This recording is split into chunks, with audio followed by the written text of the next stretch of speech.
వజ్రం వక్రీభవన గుణకం, వజ్రం వక్రీభవన గుణకం. Diamond refractory factor, diamond refractory factor. ఇట్లా చూడంగానే చెప్పాలి మీరు ఆన్సర్. రేపు ఎగ్జామ్లో క్వశ్చన్ వస్తుంది. డైమండ్ రిఫ్రాక్టరీ ఫ్యాక్టర్ విశ్వంలోనే అత్యధిక వక్రీభవన గుణకం ఉన్నటువంటిది. సంపూర్ణాంతర పరావర్తనం, మెరిసేది, విలువగలది, అత్యధిక గట్టిదనం గలది. ఎస్పీ ఆల్కేన్ గ్రూప్కు చెందినటువంటిది, ఆల్కేన్ గ్రూప్కు చెందినటువంటిది. దీనికి ఉన్నంత వక్రీభవన గుణకం దేనికి లేదు. 2.41 సెకండ్ ఆప్షన్ ఈజ్ కరెక్ట్. గాజు 1.3 ఉంటుంది వక్రీభవన గుణకం గాజుకు, అంటే మెరుస్తుంది గాజు కూడా, కానీ డైమండ్ కన్నా తక్కువ. చెక్ చేయాలి దాన్ని. 2.41 ఉంటేనే అది డైమండ్, 2.41 ఉంటేనే డైమండ్. కొనడానికి పోతాం వజ్రాల షాప్, వజ్రాలు డైమండ్ కొంటాం అంటే అంత కొనే సినిమా లేదు. ఏం చెప్పుకున్నా బతినా, ఏం బతుకుతా, టీచర్ అంతేనా బతుతా, అయినా కోట్లు వస్తాయినా చెప్పండి. ఇక్కడ దాని యొక్క రిఫ్రాక్టరీ ఫ్యాక్టర్ చెక్ చేయాలి. ఈ వజ్రాల వ్యాపారి సూర్యనారాయణ గారు, నీరవ్ మోడీ అనే వ్యక్తి, వాడు వజ్రాల వ్యాపారి, దొంగ వ్యాపారం చేసిండట, కోట్లు సంపాదించిండు. పాపం మన దగ్గర ఒక పర్సన్ డైమండ్ కొన్నాడు తన లవర్కి ఇవ్వడానికి. ఆ వజ్రాలన్నీ కూడా జస్ట్ గ్లాస్ ముక్కలతో చేసిరట. ఎప్పుడైతే వీని వ్యాపారం దొంగది, వీడి దొంగ అని తెలిసిపోయిందో ఆ అమ్మాయి ఆమె చెక్ చేయించింది. అది డైమండ్ కాదు, యాక్చువల్గా వదిలిపెట్టేసి వెళ్ళిపోయింది. చూడు అంటే నిజానికి పైసలు ఉంటూనే ఉంటారు కావచ్చు అంటే జోకు, ఓకేనా. కానీ నిజాన్ని చెక్ చేయించాలి, దాని రిఫ్రాక్టరీ ఫ్యాక్టర్ ఫిజిక్స్ ప్రకారం చెక్ చేయించాలి, ఓకేనా. 2.41 వంగి పోతే, కాంతి పోతే అది డైమండ్, ఓకే రైట్. గ్రాఫైట్లో బంధ దూరం, వాహ్ ఏ గ్రేట్ క్వశ్చన్. గ్రాఫైట్లో బంధ దూరం, నిజానికి గ్రాఫైట్ అనేది ఆల్కేన్ బంధ కోణము 1.54 ఉంటుంది ఆంగ్స్ట్రామ్. ఆల్కేన్ల బంధ కోణము నీకు గ్యారెంటీ జాబ్ 1.34 ఆంగ్స్ట్రామ్ ఉంటుంది. నా త్రిబంధం ఉన్నట్లయితే 1.20 ఉంటుంది. ఇది ఆల్కైన్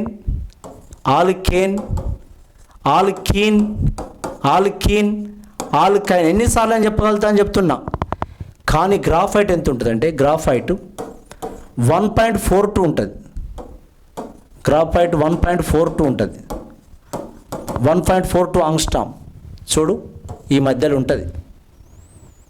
అది ఆల్కేన్ అన్నామా ఆల్కేన్ కన్నా తక్కువ, ఆల్కేన్ కన్నా ఎక్కువ, that's question. 1.42, yes, the second option is correct, second option. C8H8 యొక్క పేరు, 8 అంటే ఆక్టేన్, 8 అంటే ఆక్టేన్. 8 అది ఏది మరి ఆల్కేన్, అది ఆల్కైనా 8 to the 16 + 2 ఆల్కేన్ అన్నట్టు. Octane is the answer. Methane ఎందుకు అవుతుంది, 1 కార్బన్ అంటే మీథేన్. ప్రోపేన్ ఎందుకు అవుతుంది, ప్రోపేన్ అంటే అది ఎంత, జస్ట్ 3 కార్బన్. ఎక్సేన్ అంటే ఎంత, 6 కార్బన్. ఆక్టేన్ 8 కార్బన్ అంటే octane, nonane and decane. Methane, ethane, propane, butane, pentane, hexane, heptane, octane, nonane and decane. Yes, ఆల్కేన్లు పాల్గొనే చర్య చెప్పిన నేను. ఆల్కేన్లు పాల్గొనే చర్య లాస్ట్ క్లాస్ ఒకసారి దీనికన్నా ముందు చూడండి. దీనికన్నా ముందు చూస్తే సూర్యనారాయణ గారు మస్తు ఉంటుంది, మామూలు కాదు. ఆల్కేన్లు అన్నీ ఏకబంధాలే ఉంటాయి. దీంట్లో ఏ బంధాన్ని చేర్చాలన్నా, దీంట్లో ఏ పరమాణుని చేర్చాలనుకున్నా అక్కడ దాన్ని తీసేసే చేర్చాలి, హైడ్రోజన్ తొలగించాలి. కావున ఇయర్ హైడ్రోజన్ తొలగించే చేర్చాలంటే ప్రతిక్షేపణ చర్యలో పాల్గొంటే ఆల్కేన్లు పాల్గొనే చర్య ప్రతిక్షేపణ చర్య ఇది most important. Alkyne and alkanes పాల్గొనే చర్య, ఆల్కీన్స్ అండ్ ఆల్కైన్స్ పాల్గొనే చర్య సంకలన చర్యలో పాల్గొంటవి. సంకలన చర్య, yes, this is most important. ఈ వర్డ్ తెలియకుండా నువ్వు is not a school assistant. Substitution substitutional reaction. This is addition reaction. Right, clear? వా, ఏం బిట్టయా, మామూలు బిట్ కాదు ఇది. నా ఆల్కేన్లు పాల్గొనే చర్య ప్రతిక్షేపణ చర్య. ఎందుకు అంటే ఒక డిస్ట్రిక్ట్ కలెక్టర్ వాడు పోతేనే ఇంకోటి వస్తాడు, సబ్స్టిట్యూషన్ అవుతుంది. ఓకేనా? రైట్. నెక్స్ట్ సిఓఆర్ దేని యొక్క ప్రమేయ సమూహం? ఇంతకుముందు చెప్పిన ఎస్టర్ ప్రమేయ సమూహం చెప్పిన. ఎస్టర్ ప్రమేయ సమూహం సిఓఓఆర్ ఉంటే ఇది ఎస్టర్ ప్రమేయ సమూహం. ఎస్టర్ ఓ8. ఓకేనా? ఎస్టర్ ప్రమేయ సమూహం ఒకటి వచ్చింది ఇప్పుడు. ఎస్టర్ ప్రమేయ సమూహం. గ్రాఫైట్ పొరల మధ్య దూరం. వా, గ్రేట్, ఇది గ్రేట్ క్వశ్చన్. గ్రాఫైట్ అనేటివి హెక్సాగోనల్ వలయాలు ఉంటాయని చెప్పిన. ఈ హెక్సాగోనల్ వలయాల మధ్యలో ఉండేటువంటి దూరం ఎంత ఉంటుందంటే, ఈ పొరల నిర్మాణం ఉంటుంది, ఈ పొరల మధ్య ఉండే దూరం ఎంత, ఇది తెలవాలి ఈ క్వశ్చన్. ఓకేనా? ఒక జాబ్ ఉంటే అది వేరబ్బా, 3.35 ఆంగ్స్ట్రామ్ ఉంటుంది. ఈ పొరల మధ్య ఉండే ఆంగ్స్ట్రామ్ మధ్య 3.35 ఆంగ్స్ట్రామ్. పొరల మధ్య ఉండే దూరం, the distance between the layers 3.35 angstrom. First one is answer, 3.35 angstrom. ఆల్కీన్లు పాల్గొనే చర్య ఇంతకుముందు చెప్పిన సంకలన చర్య. నెక్స్ట్ ఆల్కహాల్ సమూహాన్ని గుర్తించడానికి ఇదొక్కటి. ఇక్కడ ఒక విషయం చెప్తా. ద క్వశ్చన్ పేపర్ సాల్వ్ అనేది మోస్ట్ ఇంపార్టెంట్. ఇట్లాంటి క్వశ్చన్లు వస్తాయి. ఆల్కహాల్ గుర్తించడానికి వాడేటువంటిది. ఆల్కహాల్ను దేంతో గుర్తిస్తారంటే, గుర్తుపెట్టుకోండి, ఇప్పుడు ROH ఉన్నది. ROH ఇది ఆల్కహాల్. దీన్ని సోడియం లోహంతో చర్య జరిపినప్పుడు హైడ్రోజన్ వాయువు వెలువడుతుంది. ఆల్కహాల్ గుర్తించడానికి వాడేటువంటి లోహం సోడియం లోహం. ఇది ఒక test, alcohol test with sodium metal. చదవంగా చదువు వస్తుంది, మూలంగా రోగం వస్తుంది, పాడంగా రాగం వస్తుంది. ఇది గుర్తుపెట్టుకోండి. నా ఇంతకుముందు కానీ ఎన్ని బిట్లు లోపల ఉంటుంది, అది ఫీడ్ అయి ఉంటుంది. ఆల్కహాల్ గుర్తించడానికి వాడే లోహం మెటల్, సోడియం మెటల్. ఏ వాయువు వెలువడుతుంది? హైడ్రోజన్ వాయువు వెలువడుతుంది. What gas is liberated? Hydrogen gas. Hydrogen వాయువు వెలువడును. ఇంకొక విషయం చెప్తే ఇక్కడనే, ఇది ఆల్కహాల్. ఆల్డిహైడ్లను గుర్తించడానికి వాడేటువంటి పరీక్ష. ఆల్డిహైడ్లను గుర్తించడానికి, COHను గుర్తించడానికి వాడేది. నా సిల్వర్ మిర్రర్ పరీక్ష వాడతారు. సిల్వర్ మిర్రర్ టోలెన్స్ పరీక్ష అంటారు దాన్ని. సిల్వర్ ఆక్సైడ్ వాడతారు, దాన్ని వెండిపూత పరీక్ష అంటారు. సిల్వర్ లోహం ఏర్పడుతుంది అవక్షేపము. వెండిపూత పరీక్ష అంటారు. ఇది ఒక్కటి గుర్తుపెట్టుకోండి, ఈ రెండే. వెండిపూత సిల్వర్ మిర్రర్ టెస్ట్ అంటారు. సిల్వర్ మిర్రర్ టెస్ట్ వెండిపూత పరీక్ష అంటారు. నాయన ఇది ఒక్కటి గుర్తుపెట్టుకోండి. దీన్ని టెస్ట్ పేరు ఏం పేరు అంటే టోలెన్స్ పరీక్ష అంటారు. ఆల్డిహైడ్లకు మాత్రమే టోలెన్స్ టెస్ట్ అంటారు, టోలెన్స్ పరీక్ష అంటారు. ఇది ఒక్కటి గుర్తుపెట్టుకున్న మంచోళ్ళు కాదు మీరు. టోలెన్స్ టెస్ట్ మీకు జాబ్ వస్తే కొద్దిగా మీ లైఫే బాగుపడుతుంది. టోలెన్స్ పరీక్ష అంటారు. ఈ రెండు ఆల్కహాల్ గుర్తించడానికి వాడే పరీక్ష సోడియం లోహం వాడతారు. ఆల్డిహైడ్లను గుర్తించడానికి వాడేటువంటి పరీక్ష పేరు ఏం పేరు? టోలెన్స్ పరీక్ష. ఆల్డిహైడ్ను. ఈ రెండు పదాలను చాలా నోట్స్ రాసి పెట్టుకోండి. ఇది వెండిపూత పరీక్ష అంటారు. దీంతో చర్య జరిపినప్పుడు సిల్వర్ లోహం ఏర్పడుతుంది. ఈ రెండే ఇంపార్టెంట్. ఇప్పుడు క్వశ్చన్ పేపర్లో ఉన్నది. రైట్. నౌ ఒక పావు గంట. ఆల్కహాల్ గుర్తించడానికి వాడే లోహం సోడియం లోహం. వజ్రం గ్రాఫైట్లో బంధ కోణాలు వరుసగా. వజ్రం గ్రాఫైట్లో వజ్రం అనేది sp3, గ్రాఫైట్ అనేది sp2. వజ్రం అనేది నా అంతా చెప్పే విధానం గుర్తుపెట్టుకోండి. వజ్రం అనేది ఇది ఆల్కేన్ గ్రూపుకి చెందినది. వజ్రం డైమండ్. Next graphite. మిమ్మల్ని వదిలిపెట్టా అయిపోయేంత వరకు మేము పడతా అని చెప్తున్నా. గ్రాఫైట్ ఏ గ్రూప్ను వదిలిపెట్టా నేను. గ్రాఫైట్ ఇది ఆల్కీన్ గ్రూప్కి చెందినది. ఇది 109 డిగ్రీ 28 మినిట్స్ ఉంటుంది. ఇది 120 డిగ్రీ ఉంటుంది. గుర్తుపెట్టుకోవాలి. Alkane story. ఇట్లా నేను చెప్పినంత స్పష్టంగా నువ్వు ఉన్నవన్నట్లయితే ఒకటి వజ్రం 109 డిగ్రీ ఉండాలి ఫస్ట్, 28 మినిట్స్ ఇవ్వలే. Graphite 120 degree, this is answer. Now this is answer. ఓకేనా? కొంచెం అటు ఇటు పోతే ఏం కాదు. వజ్రంది ఫస్ట్ రాయాలి, 109 డిగ్రీ 28 మినిట్స్ ఇవ్వాలి. ఏం చేస్తావు అయితే 120 డిగ్రీ. నా ఇది ఇటు పెట్టినా అటు పెట్టినా తప్పే. నెక్స్ట్, కర్బన పరమాణులు పరస్పరం సంయోజన బంధాల ద్వారా కలిసి పొడవైన శృంఖలాలు. చెప్పినా కదా, కాటినేషన్. కార్బన్ ప్రత్యేక ధర్మాలు. దీనికి ఉన్నంత కాటినేషన్ ధర్మం ఎవరికి లేదు. కార్బన్కు ఉన్నటువంటి ఇట్లా బంధాలు ఏర్పడని ఏమంటారంటే కాటినేషన్ అంటారు. శృంఖల మరియు వలయ సమ్మేళనాలు ఏర్పడతాయి. Now this called what? Catenation అంటారు. క్యాటినేషన్ అంటారు. ఇంగ్లీష్లో కూడా ఏమంటారు? క్యాటినేషనే అంటారు. ఏ పరమాణు కూడా నిజానికి ఒకే రకమైన పరమాణుల మధ్య బంధం ఏర్పడి చైన్ మరియు సైక్లిక్ కాంపౌండ్ ఏర్పడవు. కానీ ఎవరి మధ్య ఏర్పడుతుంది? కార్బన్ల మధ్య ఏర్పడుతుంది. ఆ ధర్మాన్ని ఏమంటారంటే క్యాటినేషన్ అంటారు. మామూలు కాదు కదా, ఏ ధర్మానికి లేని మూలకం ఉన్నది దీనికి, క్యాటినేషన్. పెట్రోలియం హైడ్రోకార్బన్ల నుండి విడదీసే పద్ధతి.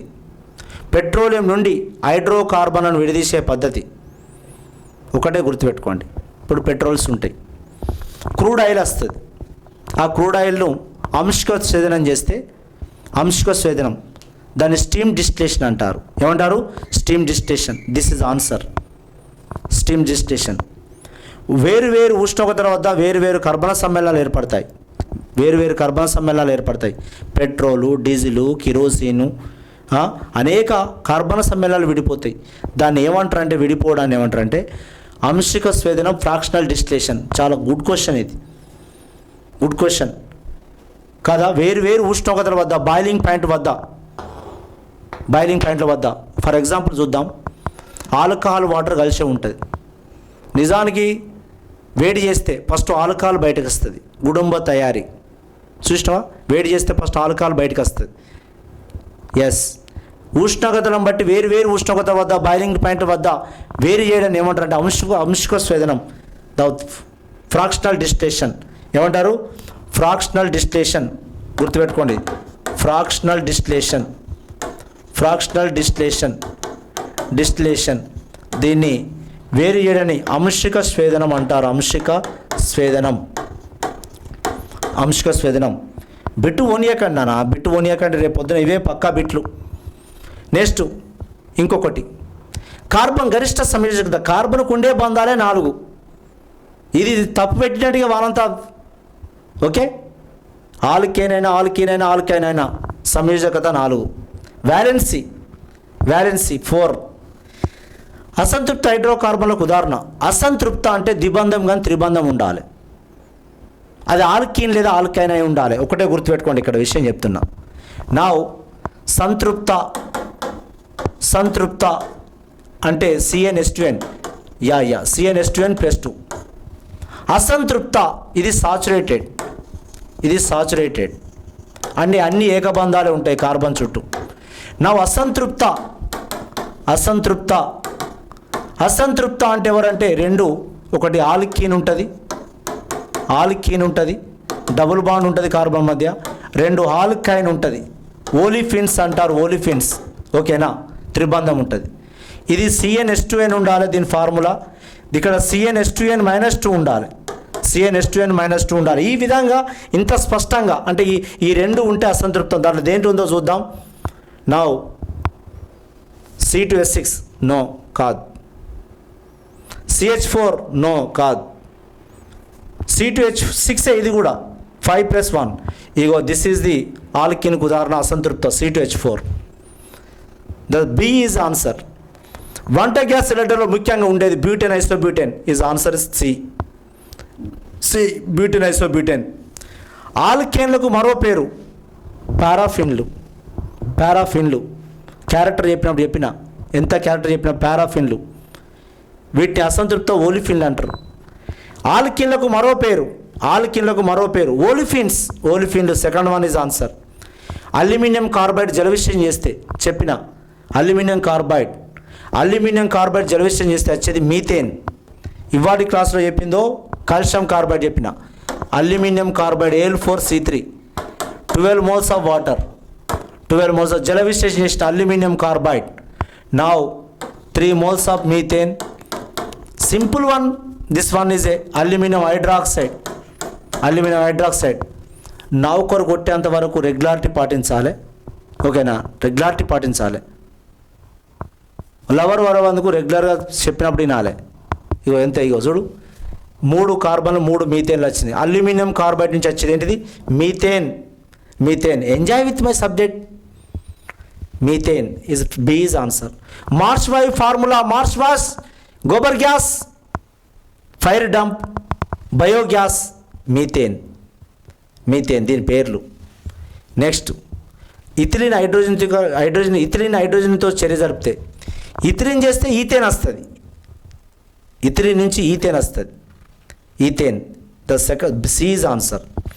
వెండిపూత పరీక్ష ఇంతకుముందు చెప్పిన ఏ ప్రమేయ సమూహాన్ని గుర్తిస్తారు?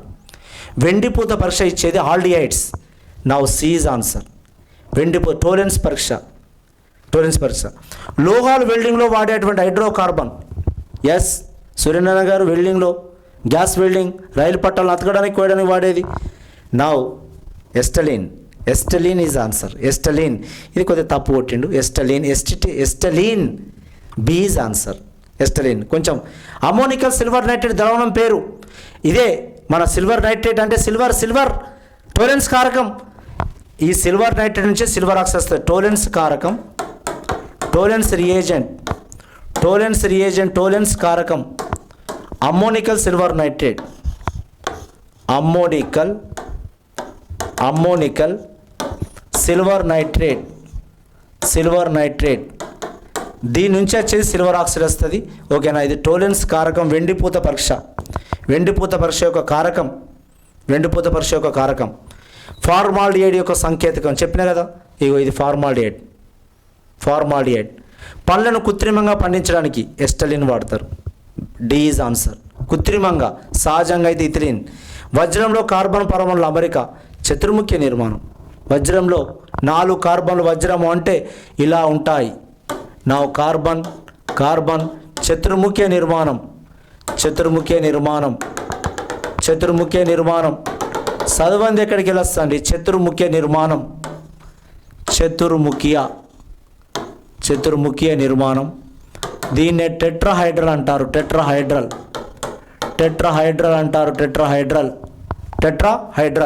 చతుర్ముఖ్య నిర్మాణం. Next year. ఆంథ్రసైట్లో బొగ్గు కార్బన్ శాతం చెప్పిన హైయెస్ట్ కార్బన్ 95% కార్బన్, 95% కార్బన్ ఉంటుంది. స్వచ్ఛమైన బొగ్గు, పురాతన బొగ్గు, అత్యధిక శక్తినిచ్చే బొగ్గు. గాలి తగలకుండా వేడి చేయడాన్ని పైరాలసిస్ నిర్వాత స్వేదనం పైరాలసిస్ అనాలి. గాలి తగలకుండా వేడి చేయడాన్ని ఏమంటారంటే అంశుక స్వేదనం కాదు. అంశుక స్వేదనం ఫ్రాక్షనల్ డిస్టిలేషన్. నిర్వాత స్వేదనం అంటారు. C is answer. సువాసన కలిగిన కర్బన సమ్మేళనం. వా ఆల్డిహైడ్లు, ఎస్టార్లు మంచి వాసన ఉంటాయి. పర్ఫ్యూమ్స్, ఎస్టార్లు ఇట్లా సంబరపడాలి. ఎస్టార్ల perfumes. Benzene formula C6H6. Don't confuse yourself. C6H6 బెంజిన్లో ఉన్నటువంటి ద్విబంధాల సంఖ్య. అబ్బా చూడు, ఇవి వస్తాయా సార్ అనద్దు. బెంజిన్లో ఉండే ద్విబంధాల సంఖ్య. బెంజిన్లో ఉన్నటువంటి ద్విబంధాలు 3 ద్విబంధాలు ఉంటాయి, 3 డబుల్ బాండ్స్ ఉంటాయి. 3 డబుల్ బాండ్స్. ఎన్ని ఏకబంధాలు ఉంటాయి? నా ఇలా చూడండి, బెంజిన్ అంటే ఇట్లా కార్బన్స్ ఇట్లా రాసుకోవచ్చు. ఎన్ని ఏకబంధాలు ఎన్ని ద్విబంధాలు అడుగుతాడు. నా మనిషిని ఏదో రకంగా పరీక్ష పెడుతూనే ఉంటుంది. ఏకబంధాలు ఎన్ని ద్విబంధాలు ఎన్ని అని అడుగుతాడు. రేషియో ఎంత అని అడుగుతాడు. ఏకబంధాలు చుట్టూ 6, మధ్యలో 6, 12 ఉన్నాయి. ద్విబంధాలు ఎన్ని ఉన్నాయి? 3 ఉన్నాయి. 3 ఉన్నాయి ద్విబంధాలు. చూసుకో. ఏకబంధాలు 1 2 3 4 5 6 7 8 9 10 11. ఇవి చుట్టూ 6. 7 8 9 10 11 12 సింగిల్ బాండ్స్ ఉన్నాయి. 3 ద్విబంధాలు ఉన్నాయి, 1 2 3, రైట్. అవి అట్లా గుర్తుపెట్టుకోండి, ఓకేనా. నెక్స్ట్ C6H10 యొక్క నామం. Yes, all of you. ఇంకొక 6 క్వశ్చన్లు అయితే అయిపోతాయి. C6H10 ఇది ఏంటిది అసలు? C6H10 అనేది ఏంటిది అసలు? ఇది నేను చెప్పేటప్పటికే మీరు ఆన్సర్ తీయాలి. డబుల్ ప్లస్ 2 ఉంటే 6 12 ప్లస్ 2 14 ఉంటే అది ఆల్కేన్. 12 ఉంటే అది ఆల్కేన్. 12 ఉంటే అది ఆల్కేన్. ఇంకా 2 తగ్గుతుంది, ఇది ఐను. అంటే దీని పేరు ఎగ్జైన్ అనాలి. ఎగ్జైన్ అనాలి. ఇది CnH2n మైనస్ ఫార్ములాకు సంబంధించినటువంటిది మిత్రమా. చెప్పు సూర్యనగర్ కాదా? 6 12, 6 2 6 12, నా -2. 6 12లోకి వెళ్ళి 2 పోతే 12లోకి వెళ్ళి 2 పోతే 10 అవుతుంది. ఎస్, ఇది ఎగ్జైన్. ఇది ఎగ్జైన్ సంబంధించినటువంటిది.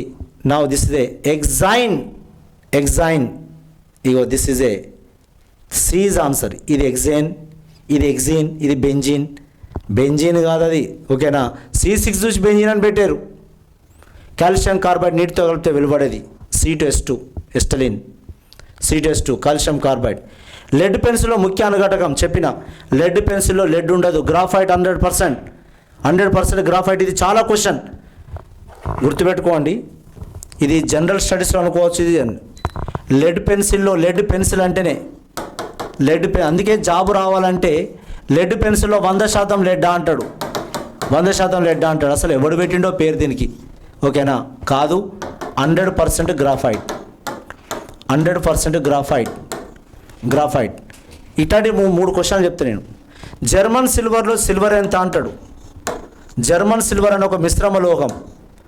జర్మన్ సిల్వర్లో సిల్వర్ ఎంత అంటాడు. జర్మన్ సిల్వర్లో సిల్వర్ 0. ఇది లెడ్ కూడా 0. 100% గ్రాఫైట్. నా సిల్వర్ 0, సిల్వర్ ఉండదు, ఓకేనా. ఇది కాపర్ జింక్ నికెల్. ఇది కాపర్ జింక్ నికెల్తో ఉన్నటువంటి మిశ్రమ లోహం. సిల్వర్ ఉండదు ఇందులో. ఇంకొక విషయం చెప్తా. క్విక్ సిల్వర్లో సిల్వర్ ఎంత అంటాడు. క్విక్ సిల్వర్లో సిల్వర్ ఎంత? సిల్వర్ కాదు ఇది, సిల్వర్ 0. మరి ఏంటి సార్? 100% మెర్క్యూరీ. 100% మెర్క్యూరీ. ఇగో ఇట్లాంటి క్వశ్చన్లు. అందుకే హూ ఇస్ ద స్టూడెంట్ మంచిగా ప్రాక్టీస్ చేసిన వ్యక్తి. దాంట్లో ఆల్రెడీ ఏ పేరు అంటావో ఆ పేరు ఉండదు అందులో. క్విక్ సిల్వర్లో సిల్వర్ ఉండదు, జర్మన్ సిల్వర్లో సిల్వర్ ఉండదు, లెడ్ పెన్సిల్లో లెడ్ ఉండదు. నా ఇట్లాంటి అంటే ఉత్తానే మనకు ఓకే. లెడ్ పెన్సిల్లో ఏంటిది? గ్రాఫైట్. అది గ్రాఫైట్. నెక్స్ట్ బొగ్గు నిర్వాత స్వేదనం చేసే ఉష్ణోగ్రత. Pyrolysis temperature 500 to 1000. పరిశ్రమల నుండి వాహనాల నుండి వెలువడే వాయువు carbon monoxide. Danger carbon monoxide. బయటికి వేసిన వ్యక్తులతో పెద్ద ఒర్రాదు, ఎందుకంటే వాళ్ళని ఏం పట్టింది? కార్బన్ మోనాక్సైడ్ పట్టింది. హైదరాబాద్ పెద్ద సిటీలలో ఉండే వ్యక్తి రోడ్డు పోని తిరిగి వచ్చిండు అనుకో, అతను ఏం వాయువు పీల్చుకొని వచ్చిండు? Carbon monoxide. ఇరిటేషన్లు వస్తాడు. వాడే పెద్ద పొల్యూషన్లు వచ్చిందంటే వాడి ఇంటికి వచ్చినాక ఇంకా బిత్తిరి అయితే వాడు పెద్ద బిత్తిరి అవుతాడు. ఎందుకు నెల్లులు అవుతున్నాయి? ఒకటి కార్బన్ మోనాక్సైడ్ వల్ల, రెండోది ఆల్కహాల్ వల్ల. ఈ రెండింటి వల్ల ప్రాబ్లమ్స్, ఓకేనా. Carbon monoxide. డైమండ్ సాంద్రత 3.51 gram per centimetre cube. 3.51 gram per centimetre cube. First one answer 3.51, okay. Next వాహకతను ప్రదర్శించే కార్బన్ రూపాంతరం. చెప్పిన వాహకత ఉండేది ఓన్లీ గ్రాఫైట్ మాత్రమే. విద్యుత్ వాహకత చూపేది ఒంటరిట అన్నది గ్రాఫైట్ ఇస్ ఆన్సర్. పుల్లరిన అణు నిర్మాణం, ఫుట్బాల్ నిర్మాణం, బంతి నిర్మాణం. క్యాటేషన్ అత్యధికంగా ఉన్నది కార్బన్. అత్యధిక ఉష్ణాన్ని ఇచ్చే బొగ్గు ఆంథ్రసైట్. కిరణజన్య సంయోగ చర్యలో వెలువడే వాయువు ఆక్సిజన్. ఫోటోసింథసిస్లో వెలువడే వాయువు. You see here now the last question. సున్నపు తేటను కార్బన్ డైఆక్సైడ్ పాలవలె తెల్లగా మార్చడం ఏర్పడే వాయువు. సున్నపు తేటను ERC, calcium hydroxide, calcium hydroxide, carbon dioxide, it gives rise to calcium carbonate plus water. తెల్లగా వైట్ పీపీటీ వస్తుంది, వైట్ పీపీటీ ప్రెసిపిటేట్ పాల వల్ల తెల్లగా మారే సున్నపు తేట. ఇది సున్నపు తేట, స్లేకులు లైమ్ అంటారు సున్నపు తేట. నౌ ఇయర్ సున్నపు తేటను కార్బన్ డైఆక్సైడ్తో పాల వల్ల తెల్లగా మార్చటంలో ఏర్పడే ఒక ఉత్పన్నం అంటే calcium carbonate. B is answer. ఏర్పడేది కాల్షియం కార్బోనేట్. ఇగో ఈ విధంగా ఈ క్వశ్చన్లను ఒక నోట్స్ రూపంలో ఫేర్ చేయండి, ఓకేనా? ఒక రూపంలో ఫేర్ చేయండి ఒక నోట్స్లో. దీనికి సంబంధించినటువంటి అడిషన్ ఇంకా ఇంటర్మీడియట్ లెవెల్లో ప్రతి టాపిక్ వైజ్లో, ఓకేనా, పంపిస్తా. ఓకేనా? Thank you.